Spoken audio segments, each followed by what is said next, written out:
સાબરકાંઠા જિલ્લાના ખેડબ્રહ્માથી મહત્વના સમાચાર આવી રહ્યા છે। ખેડબ્રહ્માના વાઘેલા દેરોલમાં મારામારીની ઘટના સામે આવી હતી।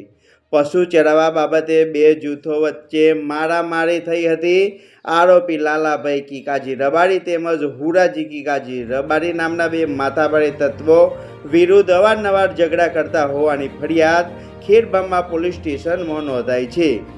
લાલાભાઈ તેમજ હુરાજી ગેટા કેમ ચલાવો છો તેમ કહી ફરિયાદીના પત્ની સાથે બોલાચાલી અને તકરાર કરી વિભત્સ ગાળો બોલી માથાના ભાગે કુહાડી મારી ઈજા પહોંચાડી હતી। માથાના વચ્ચેના ભાગે લોખંડની કુહાડીથી જીવલેણ ઘા મારી તથા ચહેરાના ડાબા ગાલ ઉપર કુહાડીથી ધસરકો કરી ગંભીર ઈજાઓ પહોંચાડી છે। વોશની જાડી લાકડીથી શરીરના પીઠના ભાગે તથા સાથળના ભાગે મારામારી કરી ગંભીર ઈજાઓ પહોંચાડી હતી। ચંપાબેન તેમજ જેપાભાઈ રબારી ઈજાગ્રસ્ત થયા છે। ઈજાગ્રસ્ત પતિ પત્નીએ ખેડબ્રહ્મા સિવિલ હોસ્પિટલમાં સારવાર માટે ખસેડવામાં આવ્યા હતા। ત્યારબાદ ખેડબ્રહ્મા સિવિલમાં પ્રાથમિક સારવાર આપ્યા બાદ વધુ સારવાર માટે હિંમતનગર સિવિલ હોસ્પિટલ ખસેડવામાં આવ્યા છે। ખેડબ્રહ્મા પોલીસ તેમજ ડીવાયએસપી દ્વારા સમગ્ર મામલે તપાસ હાથ ધરાઈ છે। માથાભારે તત્વો લાલા રબારી તેમજ હુરાજી રબારીને પોલીસે ઝડપી લઈ જેલના સળિયા પાછળ ધકેલ્યા છે। બંને વિરુદ્ધ પોલીસે ફરિયાદ નોંધાવી વધુ આગળની તપાસ હાથ ધરી છે। ત્યારે સાબરકાંઠા જિલ્લાથી મહત્વના સમાચાર આવી રહ્યા છે। ખેડબ્રહ્માના વાઘેલા દેરોલમાં મારામારીની ઘટના સામે આવી હતી। પશુ ચરાવવા બાબતે બે જૂથો વચ્ચે મારામારી થઈ હતી। આરોપી લાલાભાઈ કીકાજી રબારી તેમજ હુરાજી કીકાજી રબારી નામના બે માથાભારે તત્વો વિરુદ્ધ અવારનવાર ઝઘડા કરતા હોવાની ફરિયાદ ખેડબ્રહ્મા પોલીસ સ્ટેશનમાં નોંધાઈ હતી। લાલાભાઈ તેમજ હુરાજી ગેટા કેમ ચલાવો છો તેમ કહી ફરિયાદીની પત્નીના સાથે બોલાચાલી અને તકરાર કરી વિભત્સ ગાળો બોલી માથાના ભાગે લોખંડની કુહાડી મારીને ગંભીર ઈજાઓ પહોંચાડી હતી। માથાના વચ્ચેના ભાગે લોખંડની કુહાડીથી જીવલેણ ઘા મારી તથા ચહેરાના ડાબા ગાલ ઉપર કુહાડીથી ઘસરકો કરી ગંભીર ઈજાઓ પહોંચાડી હતી। ઈજાગ્રસ્ત પતિ પત્ની ખેડબ્રહ્મા સિવિલ હોસ્પિટલ ખસેડવામાં આવ્યા હતા। માથાભારે તત્વો આપ જોઈ રહ્યા છો કે લાલા રબારી તેમજ હુરાજી રબારીને પોલીસે ઝડપી લીધા છે। આપ બંને શખ્સોને જોઈ રહ્યા છો કે માથાભારે શખ્સો છે।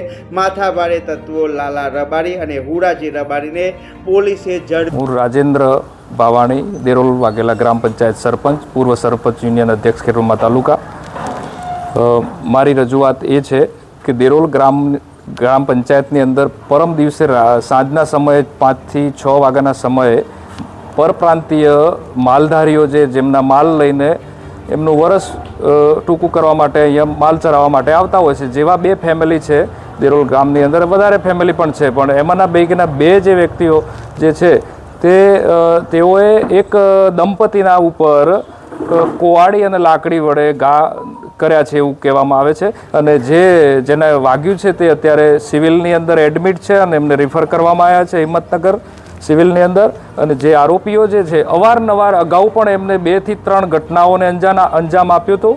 અને જે વખતે અગાઉ જે ઘટનાઓ બની હતી ત્યારે ખેડબ્રહ્મા પોલીસ તંત્ર દ્વારા માત્ર ને માત્ર ચેપ્ટર કેસ બનાવી અને તેમને જામીન આપવામાં આવ્યા હતા। જે આ વખતે તેમના ઉપર સખત કાર્યવાહી કરી છે ખેડબ્રહ્મા પોલીસ સ્ટેશન દ્વારા।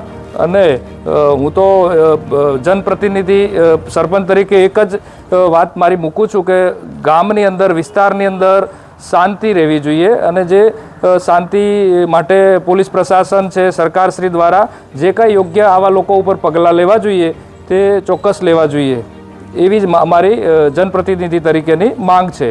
અગાઉ આ લોકો એમના ઉપર ચેપ્ટર કેસ બનેલા છે, જે ઘણી વખત કેસ પણ નોંધાયા નથી અને સમજોતા કરવાના પ્રયત્ન કર્યા છે, પરંતુ આ વખતે ના છૂટકે એમને 3જી 4થી વખત આવી ઘટનાને અંજામ આપ્યું છે આ બે આરોપીઓએ। તો એ બંને આરોપીઓ ઉપર સખ્ત પગલાં લેવા જોઈએ જેવી અમારી માંગ છે। દેરોલ ગામના રહેવાસી છે ને તેઓ ધોળી ગામની સીમમાં જ્યાં ઘેટા ચરાવવા ગયેલા હતા તે દરમિયાન ત્યાં ચંપાબેન અને એમના પતિ જેપાભાઈ હતા। જે ચંપાબેન છે એમને સામેના જે આરોપી લાલજીભાઈ તેમજ હુરાજી રબારીએ ચંપાબેનને માથામાં કુવાડીના ઘા મારેલા, તેમજ લાકડીથી માર મારેલો અને તેમના પતિને બી લાકડીથી માર મારેલો.